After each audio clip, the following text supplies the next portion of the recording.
What's up, guys? One of the first recipes on this channel was a protein banana bread over 10 years ago, which is also one of my favorite recipes. Today, we're gonna bring it back and make a chocolate protein banana bread that's just as good, if not better. So let's jump right into it. We're gonna start this one by turning 1 1/4 cups of rolled oats into oat flour. To do this, simply blend or process your rolled oats until they look like flour. From here, take out a mixing bowl. Add your oat flour into it, followed by 4 tablespoons cocoa powder, 3 scoops of good tasting chocolate protein powder, half a cup of your choice sweetener, 1 tablespoon of ground cinnamon, 1 1/2 teaspoons of baking powder, half a teaspoon of baking soda, 1 large whole egg, 2 teaspoons of vanilla extract, 2 ounces of a milk or milk substitute, half a cup of unsweetened applesauce, and 3 ripe bananas. Mix everything together. Using a hand mixer will speed things up, but you could also use a fork to mash in your banana. Last, add in anything else you want, like nuts or some sugar-free chocolate chips, and lightly mix those in.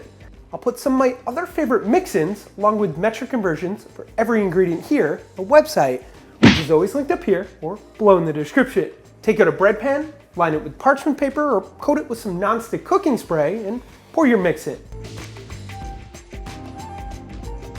Optionally top it, then put it into the oven on 350 for around 35 to 40 minutes, or until it looks like this.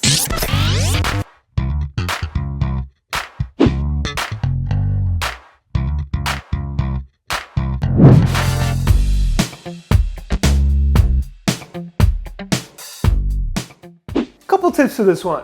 Number 1, the most important, make sure to use ripe bananas. The riper they are, the sweeter and more flavorful your banana bread will be. Number 2, to check if it's done, you can toothpick test it by sticking a toothpick into the center of your bread, and if it comes out clean, you're good to pull it. And number 3, store it in the fridge once it cools, and it should last around 5 to 7 days. The winner of our last Testing Your Guesstimating was Bang! Congrats to you. For this week's Testing Your Guesstimating, we're gonna go with this many rolled oats. Guess how much you think they weigh in the comments below. The first one closest to it, in grams, will win either shirt or shaker. 1 guess per person. With that said, thank you for watching. Hit that thumbs up button for more recipes like this one. Subscribe if you haven't already, so you never miss a recipe. Don't forget to check out theproteinchef.co for all your healthy recipe needs. And of course, stay healthy.